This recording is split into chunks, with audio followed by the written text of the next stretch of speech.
Halo, Bang Immanuel, selamat malam.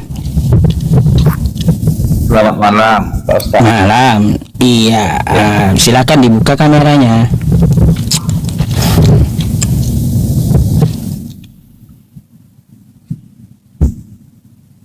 YouTube saya apa namanya? Saya punya 3 channel YouTube ya teman-teman. Nanti hari Minggu saya umumkan ya. Tetap aja pakai HP ini dikasih plastik pula. Biar kalau bang kali bukanya Ustaz, biar agak kayak gitu, biar gak Iya, ngapain coba dikasih plester kayak gitu? Aduh, bang, iya, redup lah. Dikasih plester kayak gitu ketahuan bang, dikasih plester kamera itu. Kenapa emang malu menampakkan? Enggak juga kali lah. biar agak apa dia, biar agak samar-samar dikit Ustaz. Aduh bang, nanti saya bikin aturan ke depan nggak boleh di plester kayak gini. Kalau buram saya turunkan, ya. Bukan di plester ini Ustaz, emang kameranya udah nggak bagus. Kan semalam udah bilang. Baiklah kalau kayak gitu. Emangnya apa yang mau ditanyakan?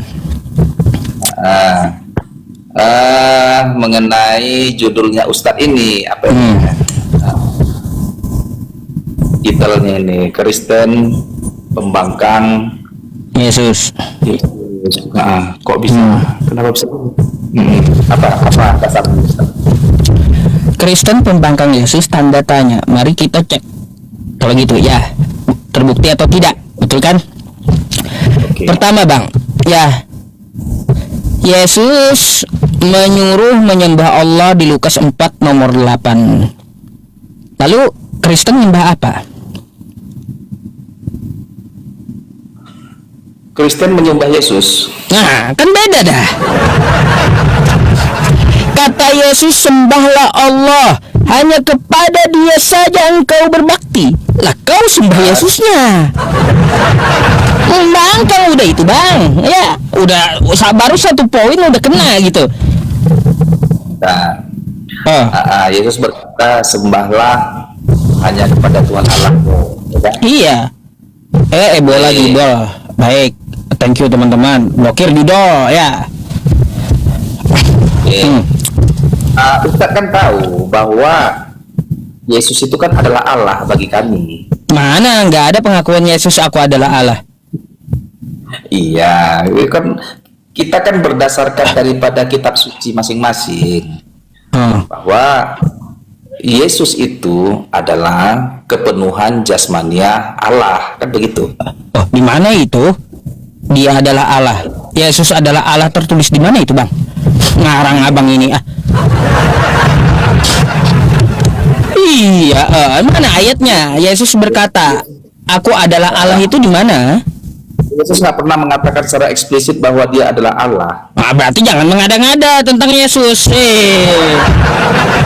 Kalau dia nggak mengatakan secara eksplisit, nggak usah dikatakan. Berarti Anda asumsi atau dusta jatuhnya. Kan 2 itu aja larinya. Oh gitu. Berarti hanya karena Yesus tidak mengatakan dia adalah Allah, hanya karena Yesus tidak mengatakan dia adalah akulah Tuhan, sembahlah aku atau begitulah, maka dia bukan Tuhan, begitu. Jika dia tidak mengaku dia adalah X atau sebagai ini, maka dia bukan ini, begitu. Logika. Karena Tuhan para nabi menyatakan dirinya, aku adalah Tuhan. Oke, berarti Pak Ustadz lebih mementingkan artinya butuh pengakuan ya? Ya jelas bang. Gini aja secara logika, Anda dengan saya tentang diri saya yang lebih tahu daripada Anda. Kan gitu. Maka dari itu saya yang tahu, maka saya yang bikin pernyataan. Oke, sekarang andai kata Ustadz Yesus mengaku bahwa dia adalah Tuhan, apakah Ustadz akan percaya bahwa Yesus adalah Tuhan? Ya iya, kalau ada dia mengaku ya secara eksplisit, aku adalah Tuhan, baik, percaya. Ustadz, apa? Yesus mengaku kepada Paulus. Kepada Paulus. Ada kapan ketemu Paulus itu Yesus? kita gini Ustaz, aku pegang cakapmu bahwa sebentar gini.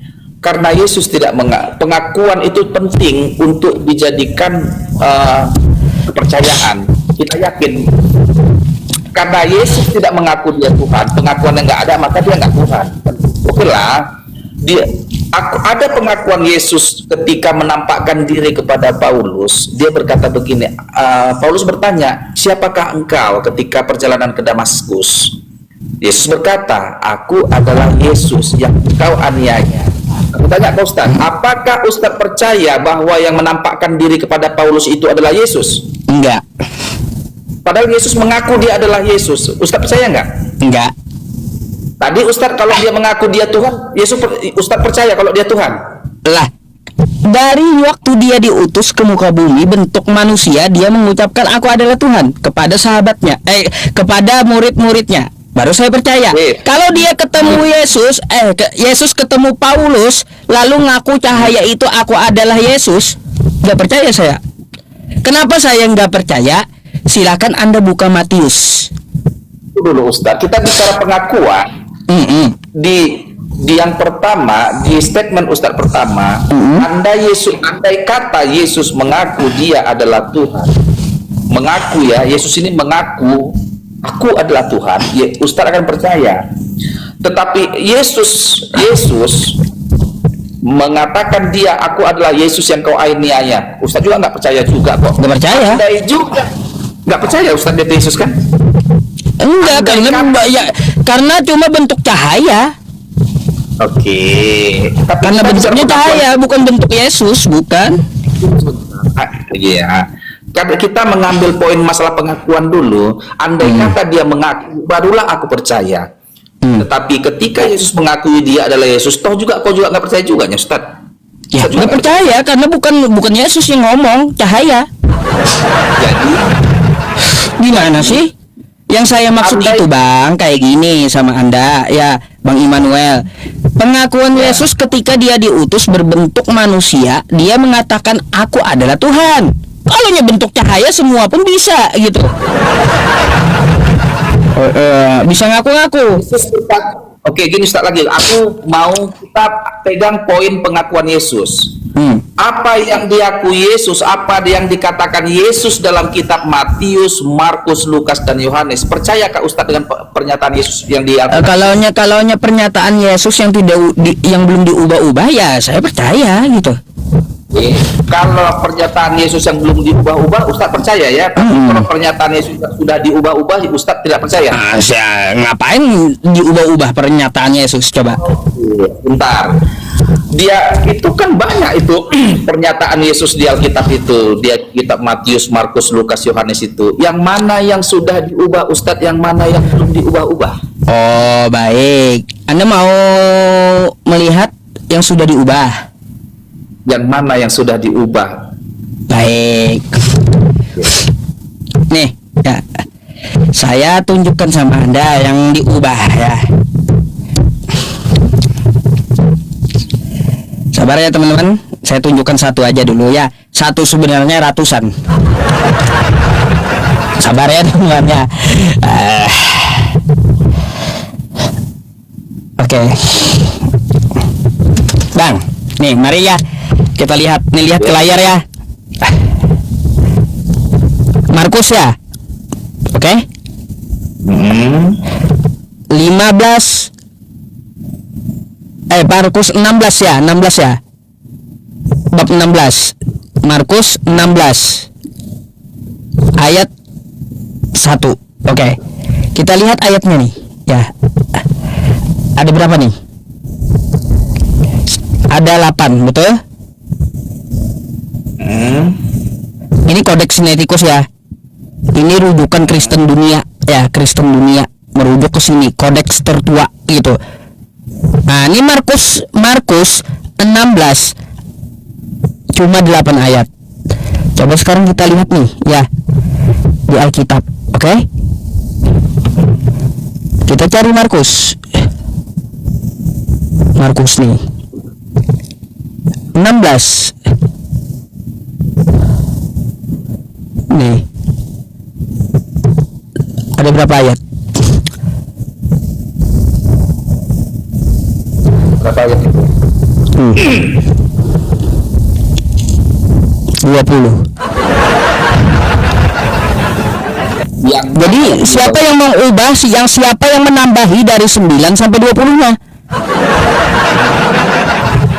Ah, ini kan di kodeknya cuma 8 nih, ya. Teks aslinya cuma 8. Lalu di sini sampai 20 di Indonesianya. Siapa tukang tambahi? Ah, itu salah satunya kitab Anda diubah tuh, ya. Perkataan Yesus yang diubah.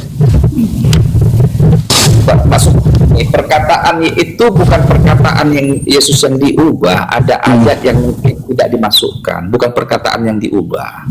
Ada itu ayat. karena di Markus 16 itu Bang ada perkataan Yesus juga. Beda perkataan yang diubah dengan ayat yang tidak dimasukkan. Yang Ayat kenapa tidak dimasukkan? Itu bukan kita bukan masuk ke situ. Kita bicara tentang yang diubah-ubah. Kita balik lagi kita ke pembahasan kita tentang trust dulu, kita kepercayaan Ustadz terhadap kita.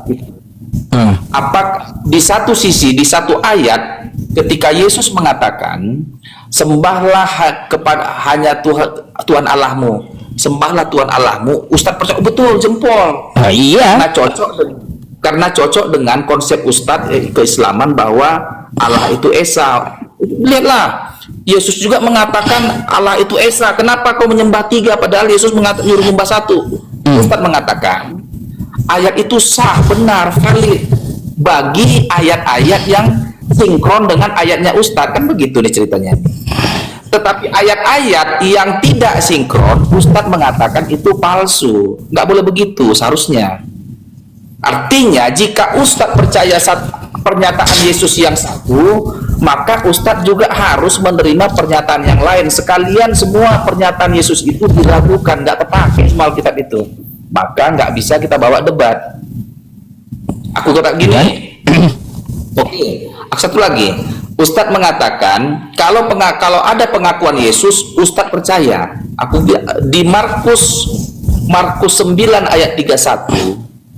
Ya, dinyatakan Yesus memberitahukan penderitaannya. Yesus mengatakan begini, bahwa anak manusia akan diserahkan kepada tua-tua dan akan dibunuh. Anak manusia akan dibunuh dan akan bangkit pada hari yang ketiga.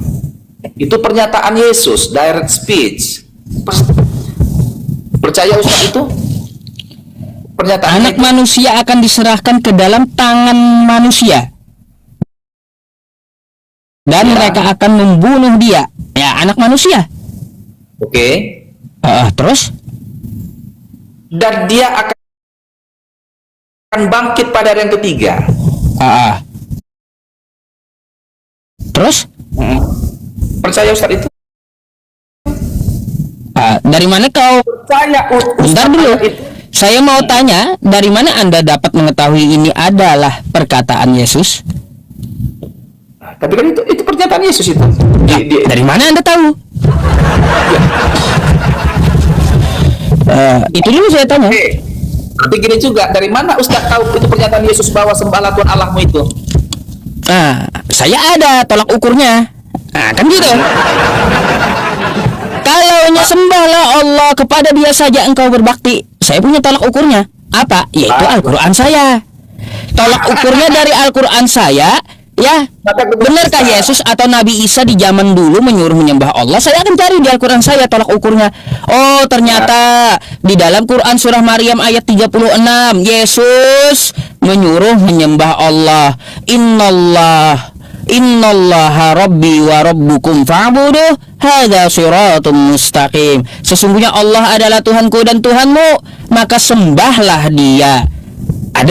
Makanya dari situ saya mengetahui itu ajaran asli dari Yesus, gitu. Ada tolak ukurnya saya. Kalau yang ini dari mana Anda tolak ukurnya?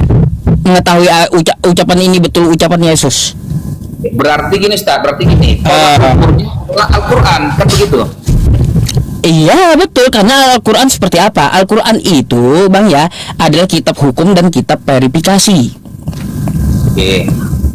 Oke, seperti gini Ustaz, kesimpulannya ayat-ayat yang ada di Alkitab itu benar sudah diganti atau diganti, haruslah yang sesuai dengan Al-Quran, benar?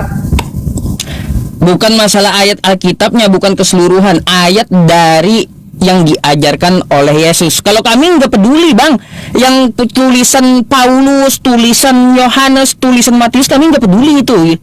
Tapi apa yang kami peduli itu, yaitu ajaran para nabi yang diajarkan oleh Yesus itu sendiri, gitu loh. Nah, itu yang kami peduli. Apa yang dikatakan Yesus? Yesus menyuruh menyembah Allah, ada di Quran. Yesus berkata bahwa Tuhan itu Esa, ada di Quran. Nah gitu. Yesus berkata dia diutus untuk Bani Israel, ada di Quran. Ali Imran ayat 49, wa rasulan ila Bani Israel, dia diutus untuk Bani Israel. Gitu. Nama ibunya Maria, ada di Quran. Isa bin Maryam. Kita lanjutlah, nggak apa-apa. Jadi Ustaz, yang tidak sesuai dengan Al-Quran, maka pernyataan di Alkitab itu ditolak, begitu Ustaz? Tertolak, jelas. Oke. Maka Matius 9 ayat 31 itu yang menyatakan bahwa anak manusia akan dibunuh dan bangkit pada hari yang ketiga adalah menjadi ayat yang bohong karena tidak sesuai dengan Al-Quran. Benar Ustaz? Tertolak. Saya nggak ada mengatakan bohong, tapi tertolak karena nggak ada data atau tolak ukurnya dari Al-Quran. Berarti setiap yang on cam bang, on cam dulu dah, itu ribut penontonnya ribut. Abang ini gimana sih? Sebentar. Saya ini bang hanya menegakkan aturan-aturan dari penonton juga nih, permintaan dari teman-teman yang setia kan di tempat saya. Oke. Jadi gitu Ustaz, maksudnya gitu. Itu menjadi tidak fair dalam sebuah perdebatan atau diskusi. Artinya jadi menang satu langkah. Artinya kalau nggak sesuai dengan bukuku, maka nggak benar semua datamu. Kan jadi begitu, nggak enak gitu. Jadi artinya kan gini, saya tidak menyalahkan bukumu semuanya, kan gitu. Masih ada bukumu yang benarnya, kan gitu maksudnya. Yang benarnya bukuku itu adalah bukuku yang sesuai dengan kitabnya Ustadz, kan? Iya. Janganlah begitu Ustaz. Lah, kan itu tolak ukur namanya. Jadi tolak ukurnya adalah kitabmu. Iya. Kenapa saya bang yang mengatakan tolak ukurnya adalah ke kitab saya, karena Al-Quran berkata kayak gini bang, wa tammat kalimatu rabbika sidqan wa adla la mubaddila li kalimati wa huwas samiul alim. Telah sempurnalah kalimat Tuhanmu yang di dalamnya mengandung kebenaran dan keadilan. Tolak ukurnya Al-Quran. Coba kalau kita lihat juga, inna hadza la fis suhufil ula. Sesungguhnya kitab ini adalah kitab yang sudah ada suhufnya dari zaman-zaman dahulu. Suhufi Ibrahim wa Musa, dari mushaf-mushaf suhuf dari ajaran Ibrahim dan ajaran Musa. Gitu. Mana sih? Boleh tanya satu Ustaz? Silakan. Ustadz ini, apakah Ustadz mengikuti ajaran Yesus? Oh, ikut dong. Ikut, ya. Ajaran Yesus yang mana yang Ustadz ikuti? Ajaran Yesus yang mana? Yesus mencontohkan bersujud dan berdoa. Saya sujud di masjid. Habis itu Yesus disunat, saya pun disunat. Yesus kagak pernah contohin makan babi, saya juga kagak mau makan babi. Yesus puasa, saya pun juga puasa. Terus Yesus katanya habis dari tiang salib itu diturunkan lalu dikapani. Saya dalam Islam mati pun juga dikapani. Kan kayak gitu. Yesus menyuruh sembahlah Allah, maka saya juga sembah Allah gitu. Sama, nggak saya sembah Yesusnya. Dia menyuruh sembah Allah, bukan sembahlah aku, kata dia. Saya ikuti. Tuh. Oke. Yesus tidak pernah mengajarkan sunat, yang pertama. Yesus tidak pernah mengajarkan puasa. Yesus tidak pernah mengutuk orang mati di kain kafan. Tapi Yesus berkata, hal berdoa, Yesus mengajarkan berdoa begini. Jika engkau berdoa, katakanlah, Bapa kami yang di surga, dikuduskanlah namamu, datanglah kerajaanmu, jadilah kehendakmu, dan seterusnya. Itulah ajaran Yesus tentang berdoa. Ya, Ustadz, maunya kau mengucapkan doa Bapa kami, Ustadz? Doa Bapa kami. Gimana cara Yesus berdoanya? Ya Bapakku, kan gitu ya. Oke. Dengarkan. Inilah doa Bapa kami. Bapa kami yang di surga, dikuduskanlah namamu, datanglah kerajaanmu, kehendakmu di bumi seperti di surga. Berilah kami pada hari ini makanan kami yang secukupnya, dan ampunilah kami akan kesalahan kami, seperti kami juga mengampuni orang yang bersalah kepada kami. Dan janganlah membawa kami ke dalam pencobaan, tetapi lepaskanlah kami daripada yang jahat. Karena Engkau yang punya kerajaan dan kuasa dan kemuliaan sampai selama-lamanya. Amin. Itulah yang diajarkan Yesus bagi kayak puisi, Bang. Iya, kayak puisi panjangnya. Mau Ustaz? Kenapa? Mau Ustaz ucapkan doa itu? Oh, baik. Ya, saya jawab dulu ya. Boleh? Ya. Bagaimana jawaban saya? Pasti dong dari Al-Quran ya. Ya, nih Quran surah Al-Maidah ayat 48. Di sini tertulis likullin ja'alna minkum syir'atan wa minhaja. Apa artinya? Nih, Bang, ya. Ini artinya nih, untuk setiap umat di antara kamu kami berikan aturan dan jalan yang terang. Ya. Oke? Artinya apa? Jika Yesus ya dia berdoa seperti itu untuk bangsa dia, umat dia. Gitu. Gitu. Tapi Yesus berdoa kepada Tuhan semesta alam. Kami meniru dia berdoa kepada Tuhan semesta alam. Karena syariatnya berbeda, ya dia berdoa dengan ucapan kosakata Bapak, ya kami tidak mengikuti dia karena itu syariat untuk dia, cara untuk dia. Kalau kami kan mengikuti syariatnya Nabi Muhammad gitu. Bagaimana cara berdoa? Tapi Ustadz ngikutin dia, kenapa ikut puasa? Apa? Tapi Ustadz bilang mengikuti ajaran Yesus. Ya, iya, dia berdoa kepada siapa? Kepada Bapa yang di surga, Tuhan semesta alam. Kan kayak gitu, sama tujuannya. Yesus berkata, yang kedua, dia pada saat perjamuan kudus, dia memecah-mecah roti dan memberikan minum anggur. Inilah tubuhku dan inilah darahku. Lakukanlah ini sebagai perjanjian untuk mengingat aku. Dan kami melakukan itu di gereja. Kami melakukan perjamuan kudus di gereja kami juga untuk menutup ibadah, melaksanakan ajaran Yesus, doa Bapa kami untuk menutup ibadah. Itu yang diajarkan Yesus kepada kami. Itulah ajaran Yesus. Kenapa tidak kau lakukan, Ustaz? Bentar, kalau gitu saya tanya dulu, kapan Yesus menyuruh ke gereja? Itu dulu saya tanya, kan ritualnya ke gereja tuh, di gereja Anda, kata Anda. Ya sudah, saya mau tanya dulu, kapan Yesus menyuruh Anda ke gereja? Coba.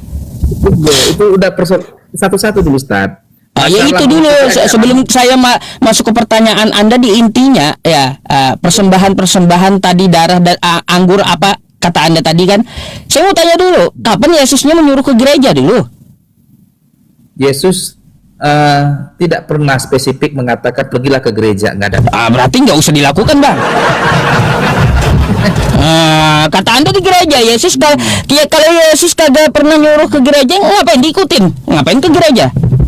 Ngelakuin itu? bukan begitu. Nah, kita masalah seringkali kalian mengatakan kami mengikuti ajaran Yesus. Hanya karena kalian bersunat yang dilakukan oleh orang Yahudi, hanya karena kalian berpuasa yang dilakukan oleh orang Yahudi, lalu kalian mengklaim kami ini mengikuti ajaran Yesus, padahal itu bukan Yesus ngajarin, udah ajaran Tauratnya itu, ajaran Yahudinya itu, karena Yesus orang Yahudi. Itu ajaran Yesus adalah ini hal berdoa, kasihilah musuhmu. Itu yang dari Yesus langsung ya, dari mulutnya langsung, perkataan Yesus langsung. Jadi kalau Yesus nggak pernah mengatakan bersunatlah kamu, orang dia waktu kecil bersunat umur 8 harinya dia disunat, disuruh Yesus bersunat. Yesus nggak pernah suruh berpuasalah kamu, itu ajaran Yahudi dari dulunya, itu udah berpuasa. Ajaran Yahudi dari dulunya. Dan Yesus pun kan dia melaksanakan hukum Taurat itu, karena mengikuti hukum Taurat itulah maka Yesus itu berpuasa, maka Yesus itu bersunat. Dulu dia tidak diutus untuk Anda, tapi untuk bangsa dia, Israel. Itu udah masuk materi. Ya iya, jangan kau klaim dulu. Ya itu aja. Yesus tidak memerintahkan sunat itu kepada siapa dulu gitu, kepada kalian. Karena dia apa? Menegakkan hukum Taurat, kan gitu. Ya Matius 5 nomor 17 sampai 18. Kan kayak gitu. Saya tahu. Ya, saya tahu dia mengikuti tradisi Yahudi dan mengajarkan kitab para nabi, saya tahu gitu. Dia menegakkan Taurat. Tahu saya. Cuma yang saya kritik kepada Anda, kalau ajarannya seperti itu bukanlah untuk Anda, tapi untuk Bani Israel.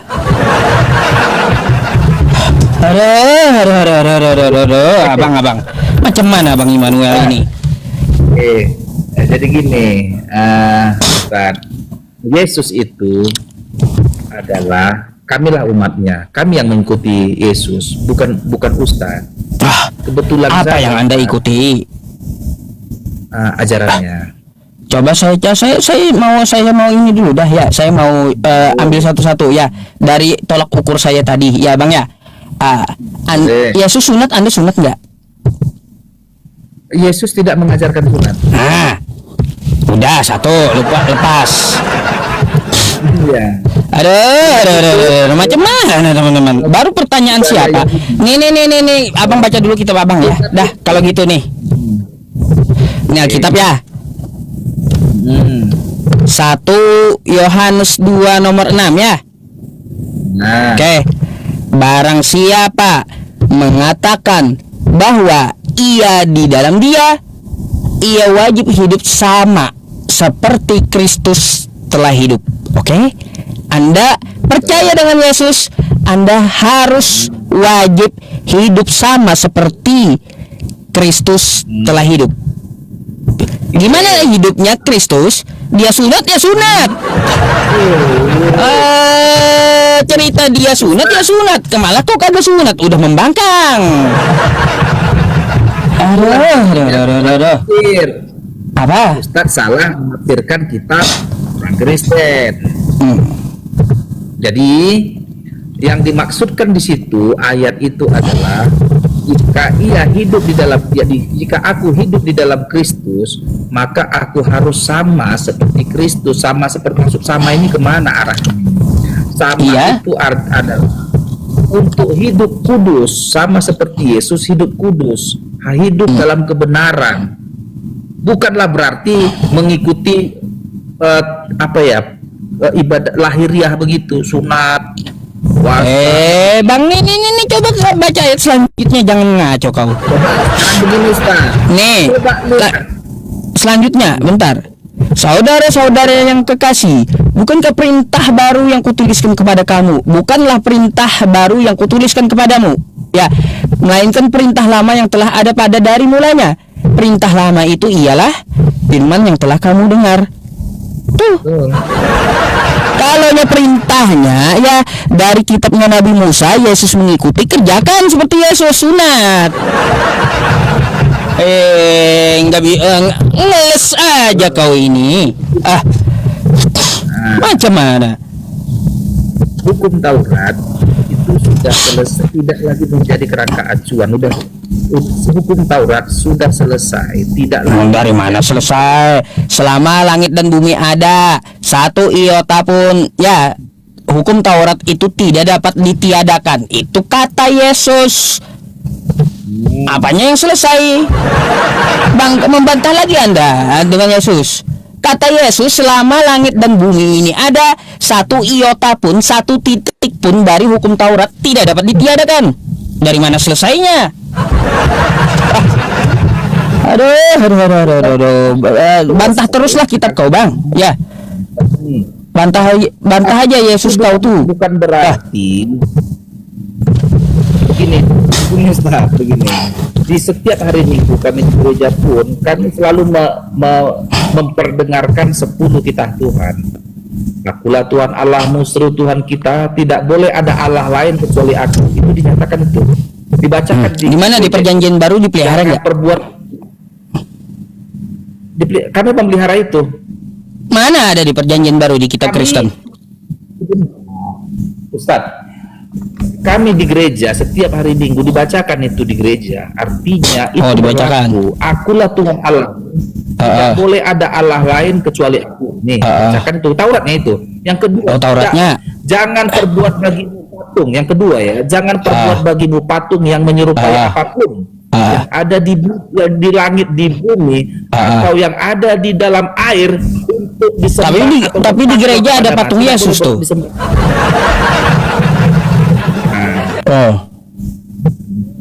Itu di gereja dinyatakan.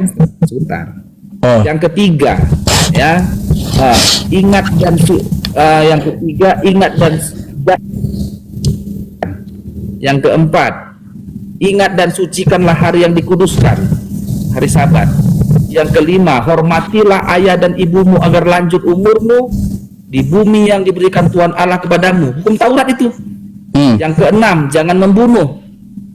Jangan engkau membunuh. Yang keenam. Yang ketujuh, jangan engkau berzina.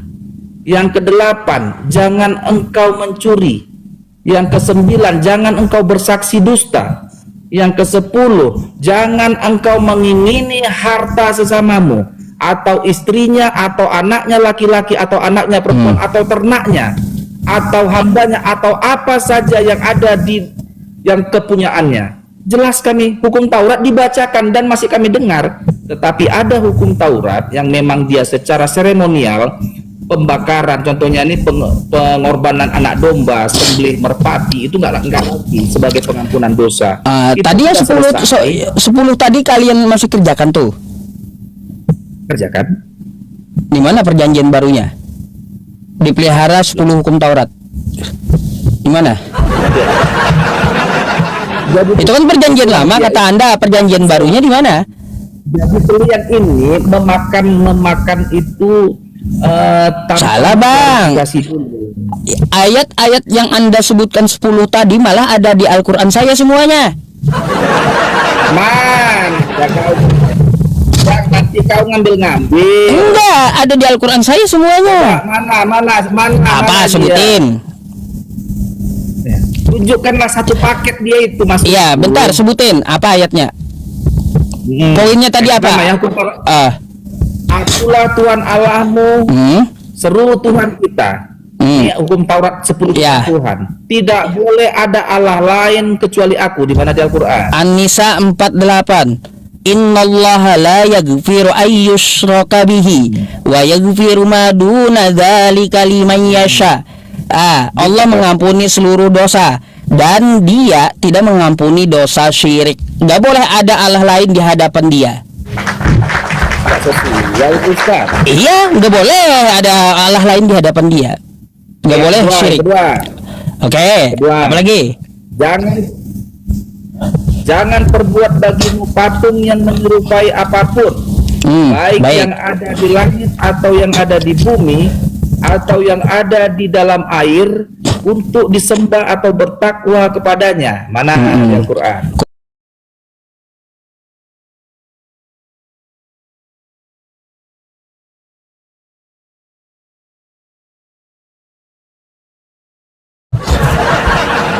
Karena di dalam patung itu, di dalam berhala itu ada jin kafir yang sangat durhaka. Gak boleh bikin patung. Kafir sangat durhaka. Ada jin kafir dalam patung Ustaz. Apalagi? Ingat dan sucikanlah jangan menyebut nama Tuhan Allahmu dengan sembarangan, sebab Tuhan akan menghukum orang yang menyalahgunakan namanya. Mana Quran surah Al-A'raf, walillahil asmaul husna fad'uhu biha. Tuh, nama Allah adalah nama yang terbaik, nggak boleh disebut sembarangan. Tuh. Apalagi? Jangan mencuri, jangan berzina. Keempat, sebentar, keempat. Apa? Ingat dan sucikanlah hari yang dikuduskan itu. Lakukanlah pekerjaanmu. Ini Bang, saya mau tanya, kenapa kalian hari Minggu? Bentar. Nah, kita bilang semua ada di Al-Quran. Sebentar. Iya. Sebentar. Ada sahabat di Al-Quran. Tempat. Ingat dan sucikanlah hari yang dikuduskan itu. Lakukanlah pekerjaanmu di dalam 6 hari. Tetapi pada hari yang ketujuh ialah sabat bagi Tuhan Allahmu. Kau tidak boleh bekerja pada hari itu. Juga anakmu laki-laki atau perempuan hambamu atau ternakmu. Sebab Allah menciptakan langit dan bumi di dalam 6 hari, dan pada hari yang ketujuh ia berhenti dari pekerjaannya. Mana itu di Al-Quran, Ustaz? Quran surah Nisa 147. Buka. Kalau itu bukan. Mana buka layarnya? Nih, saya bukakan Al-Qurannya ya.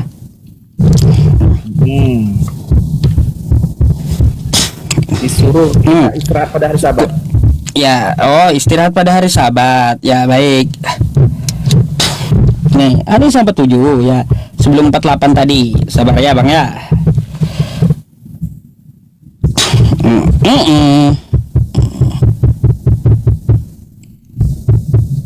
Ayatnya 47. Dibacakan ya. Tuh. Ya ayyuhalladzina utul kitab. Ya, kitab aminu bima nazzalna musaddiqan lima ma'akum min qabli an natmisa wujuham. Langsung aja ya. Wahai orang-orang yang telah diberi kitab, berimanlah kamu kepada apa yang telah kami turunkan Al-Quran, yang membenarkan kitab yang ada pada kamu sebelum kami mengubah wajah-wajahmu, lalu ia kami putar ke belakang atau kami laknat mereka sebagaimana kami melaknat orang-orang yang berbuat maksiat pada hari Sabtu Sabat. Ini untuk Israel ceritanya ya, dan ketetapan Allah pasti berlaku, nggak boleh hari Sabat bekerja ya. Tuh Quran surah An-Nisa ayat 47. Lalu kau kenapa hari Minggu kan gitu? Itu dulu Ustaz. Di situ dia dilaknat pada hari Sabat, Ustaz. Iya, kami melaknat orang-orang yang bekerja pada hari Sabat. Itu di zaman dulu. Cerita untuk Bani Israel ada di Quran. Ayo. Kenapa? Coba tanya aku Ustaz. Ya. Kenapa Anda hari Minggu? Kenapa kami ke gereja hari Minggu kan pertanyaannya? Kami ke gereja pada hari Minggu karena hari Minggu adalah hari kemenangan bagi kami. Beda udah dari 10 hukum. Bentar. Beda udah.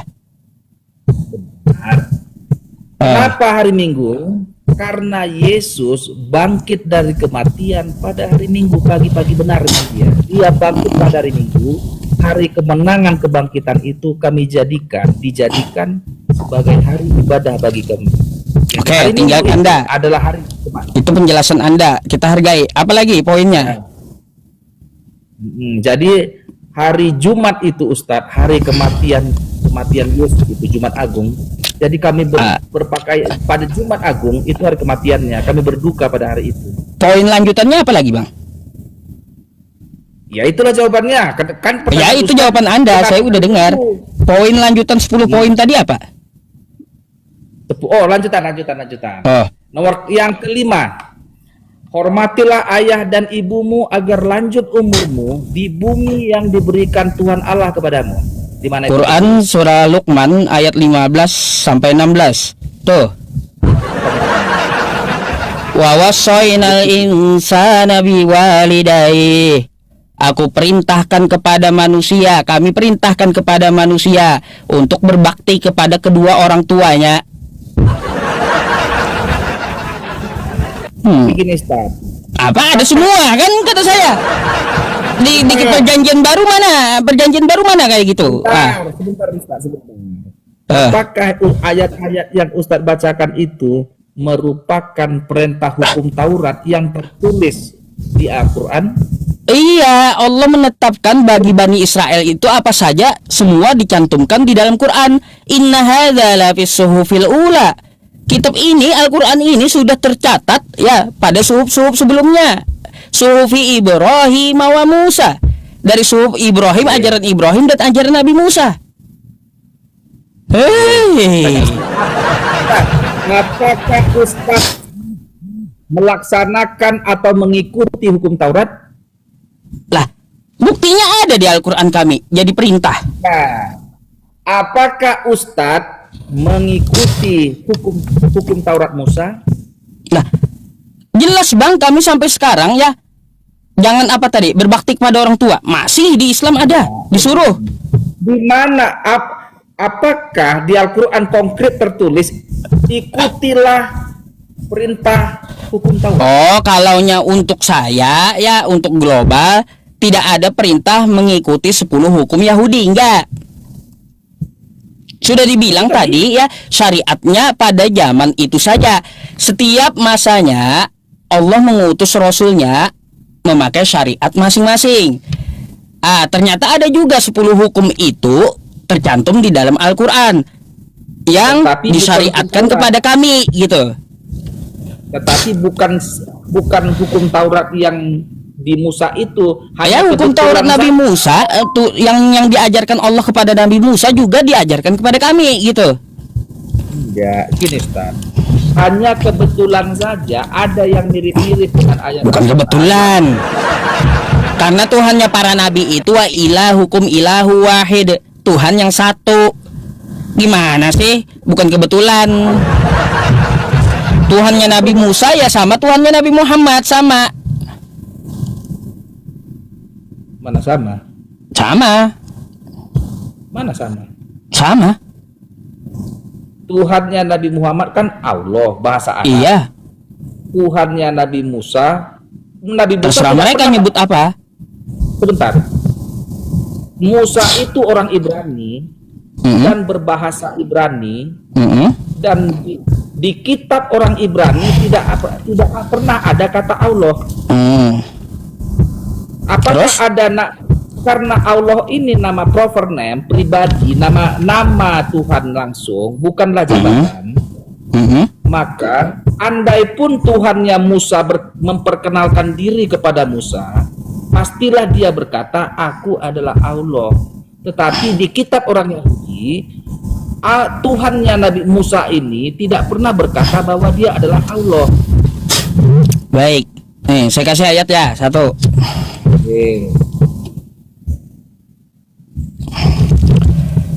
Ibrahim ayat 4. Wa ma arsalna mir rasulin illa bilisani qaumihi liyubayyina lahum. Apa artinya? Dan kami tidak mengutus seorang rasul pun melainkan dengan bahasa kaumnya. Jadi kalaunya kami menyebut Nabi Muhammad itu bahasa Arab Allah, Nabi Musa nyebut apa silahkan, kan gitu. Menyebut Tuhannya apa dikenalkan kepada Nabi Musa di zaman dulu silahkan menurut bahasa Nabi Musa agar dikenal kaumnya. Begitu pula Nabi Muhammad, bukan berarti orangnya beda, bukan berarti Tuhannya beda.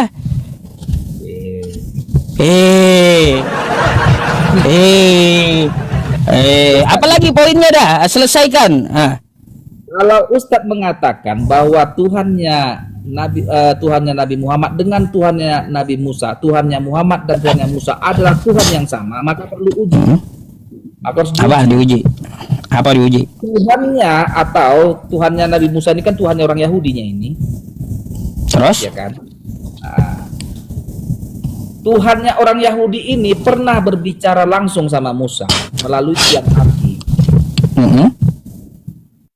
Di perjanjian baru, di perjanjian lama, Tuhannya orang Yahudi ini ketika berbicara dengan Adam, dia berjalan-jalan di Taman Eden.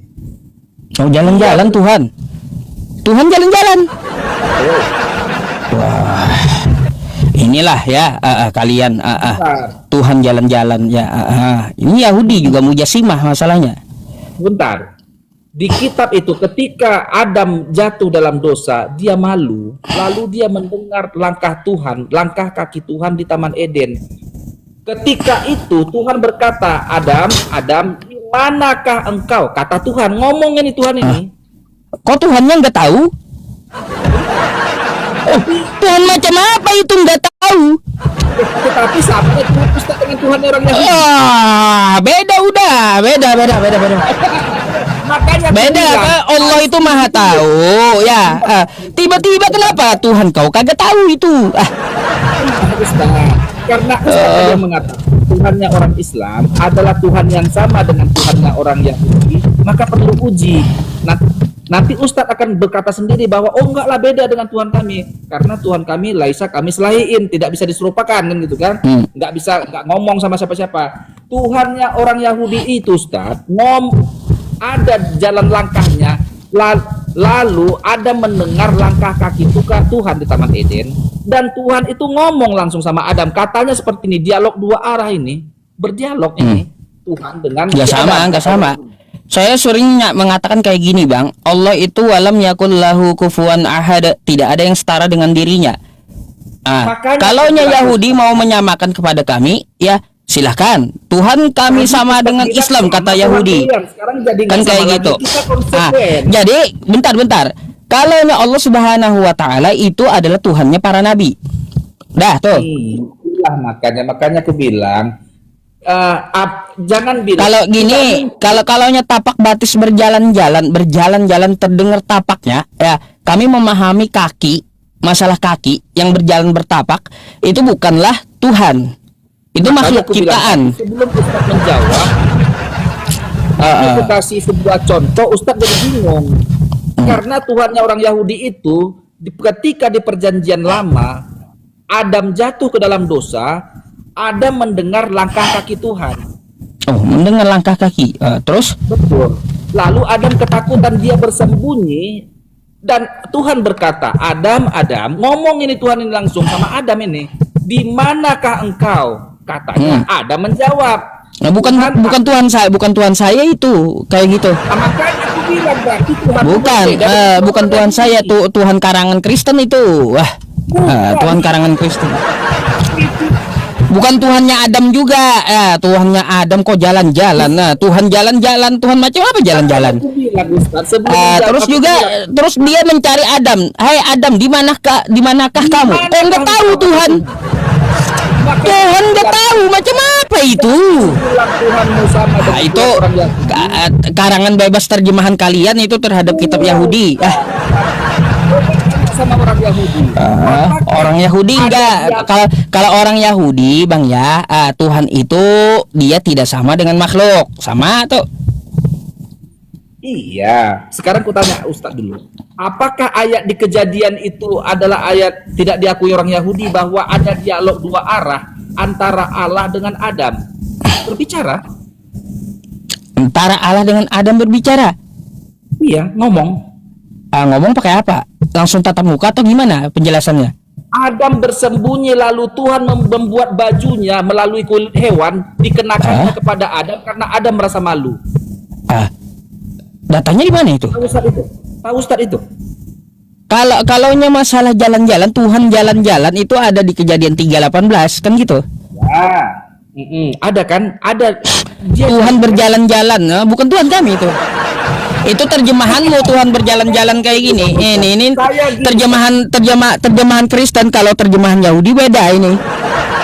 Ketika mereka mendengar bunyi langkah Tuhan Allah yang berjalan-jalan, apa? Ada ketika ulang lagi. Bukan begini Ustaz. Maka aku bilang jangan katakan Tuhanmu sama dengan Tuhannya orang Yahudi. Ketika aku kasih contoh kau bingung. Gak sama. Kalaunya Tuhan jalan-jalan gak sama. Karena Tuhannya Nabi Musa ya. Gini, saya kasih lagi perbandingan. Karena Tuhannya Nabi Musa di Keluaran 33 nomor 20, Tuhannya para nabi itu tidak dapat dilihat. Oke? Habis itu ya, kalaunya kita melihat Tuhannya para nabi itu bukan manusia dan bukan anak manusia, bukan orang kudus. Artinya bukan manusia. Gitu. Perjanjian lama. Ya, pada perjanjian lama. Betul. Jadi Tuhannya para nabi sama Tuhannya umat Islam sama-sama nggak kelihatan. Tuhannya para nabi dengan Tuhannya Tuhannya para nabi dengan Tuhannya orang Yahudi gitu. Sama-sama tidak. Yahudi bukan Tuhannya para nabi, pernyataan saya. Ulang lagi. Tuhannya para nabi. Tuhannya para nabi itu banyak ya. Tuhannya Nabi Musa, Nabi Daud. Saya nggak bahas suku. Kalau suku ada suku Yehuda, ada suku Benjamin, kan kayak itu. Terserah mau suku itu mau dia nyembah tiang listrik sekalian nggak apa-apa. Kalau suku, makanya saya tegaskan Tuhannya Nabi Muhammad, Tuhannya umat Islam itu sama Tuhannya para nabi gitu. Bukan Tuhan Yahudi. Jangan gantung. Bukan Tuhan Yahudi ya. Bukan. Tuhan Yahudi jalan-jalan kan? Umat Islam. Tuhan Yahudi jalan-jalan kan? Bilang. Ada langkah Adam mendengar langkah kaki Tuhan di Taman Eden. Dia berjalan di Taman Eden. Tuhan hidup bersama dengan Adam di Taman Eden. Ya itu terjemahan kau itu. Ya. Sekarang Ustaz, setelah mendengar contohku tadi Ustaz, masih mengakukah Ustaz bahwa Tuhannya orang Islam adalah Tuhannya orang Yahudi? Saya tegaskan Tuhannya umat Islam, Tuhannya sama dengan para nabi, bukan Tuhan Yahudi. Para nabi. Kan? Tuhan Yahudi, kalau Tuhan Yahudi kagak tahu jalan-jalan ya terserah lah ya, terserah aja gitu. Ngapain jalan-jalan Tuhan Yahudi? Bukan sama itu, bukan sama dengan Tuhan umat Islam. Tuhannya Musa dengan Tuhannya Muhammad sama kan Ustaz? Sama. Apakah Musa yang di Al-Qur'an dengan Musa yang di kitab Yahudi adalah Musa yang sama? Sama. Musa yang sama. Musa yang sama. Sama-sama mengklaim, orang Yahudi mengatakan Musa ini nabi kami. Orang Islam pun mengklaim Musa ini nabi kami. Ya, kami mengimani Nabi Musa itu nabi. Sama-sama mengklaim Musa ini nabi kami katanya. Kristen pun begitu juga, kami akuinya. Apa hubungannya dengan Kristen coba? Sebentar. Saya heran aja apa hubungannya dengan Kristen masalahnya. Apa hak kalian memakai kitab Yahudi gitu? Bentar, kita keluarkan dulu Kristen ini dari arena. Keluarkan dulu dari orang Yahudi mengklaim Musa ini nabi mereka. Islam pun mengklaim ini Musa ini nabi mereka. Tetapi Islam tidak mengklaim bahwa Tuhannya Islam dengan Tuhan Yahudi adalah Tuhan yang sama. Bagaimana mungkin satu nabi diklaim oleh dua Tuhan yang berbeda? Coba Ustaz. Satu nabi diklaim dua Tuhan? Nggak ada dua Tuhan. Kacau sekali sih.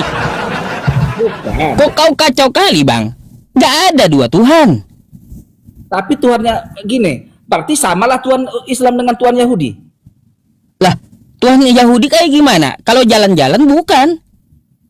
Saya udah bilang ya, Tuhannya umat Islam sama dengan Tuhannya para nabi. Bukan Tuhan Yahudi, bukan. Oke, bukan sudah jelas kan? Sekali lagi saya tegaskan, Tuhannya umat Islam bukan Tuhannya Yahudi. Tapi Tuhannya umat Islam itu adalah Tuhannya para nabi. Jelas? Kurang lagi. Tuhannya umat Islam bukanlah Tuhannya Yahudi, tetapi Tuhannya umat Islam adalah Tuhannya para nabi. Apakah para nabi ini adalah nabinya Yahudi atau nabinya Islam? Ya, banyak nabi di luar Yahudi juga ada. Di kitabmu Ayub bukan Yahudi, Bileam bukan Yahudi, Noah bukan Yahudi, Adam bukan Yahudi, Ibrahim bukan Yahudi, Ishak bukan Yahudi, Ismail bukan Yahudi. Banyak. Gimana sih? Makanya saya bilang ya, Tuhannya umat Islam, Tuhannya sama dengan Tuhan para nabi, bukan Tuhan Yahudi doang. Muter-muter kau. Di perjanjian lama, Musa berbicara langsung kepada Allah. Allah berbicara langsung kepada Musa, memberikan 10 perintah Tuhan di Gunung Horeb. Ya. Allah itu berbicara langsung kepada Musa. Berbicara, dialog dua arah. Halo? Aku tanya dulu, pernahkah di Al-Quran terjadi dialog dua arah antara Allah dengan Nabi Muhammad? Dalam Al-Quran? Ya. Dalam Al-Quran? Ya ada. Dialog Waktu dua Isra arah. Mi'raj. Apa isi dialognya? Perintah sholat. Maksudku begini, apa kata-kata Tuhan, apa jawaban Musa? Apa jawaban Muhammad? Jadi itu di hadis, ambil cerita Nabi Muhammad ketika beliau menerima perintah ini, perintah sholat gitu. Ada di hadis percakapannya. Seperti apa dialog, apa yang dikatakan Allah, apa jawab Muhammad terhadap perintah itu? Iya, Nabi Muhammad diperintahkan sholat 50 waktu. Kan kayak gitu. Itu langsung. Oke? Dialognya Habis seperti apa? ya, dialognya ada di hadis, Bang. Ya. Sebentar.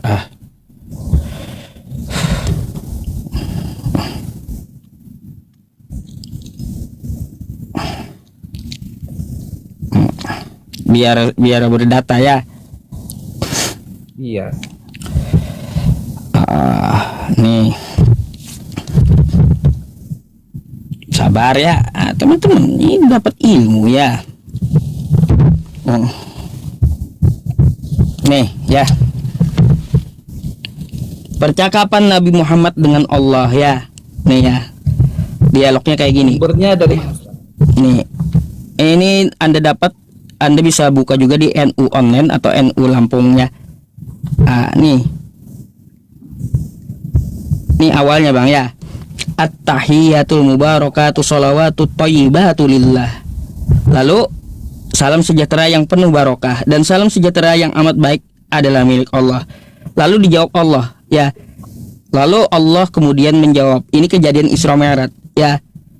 Di sini assalamualaikum ayyuhan nabiyyu wa rahmatullahi wa barakatuh. Salam sejahtera ya, barokah dari rahmat Allah dilimpahkan kepadamu wahai Nabi Muhammad. Mendapat jawaban seperti itu, Rasulullah tidak merasa jumawa atau berbesar diri. Justru beliau tidak lupa dengan umatnya. Ini yang membuat kita sangat terharu ya. Semoga perlindungan dan pemeliharaan diberikan kepada kami dan semua hamba Allah. Mendengar percakapan banyak, Bang ya. Aduh, pernah Nabi Muhammad itu ya seperti Nabi Musa berbicara langsung. Jadi, apalagi Allah pernah berbicara. Ya, pernah berfirman langsung kepada Nabi Muhammad. Bertatap muka, berbicara langsung ya, direct gitu. Berbicara langsung.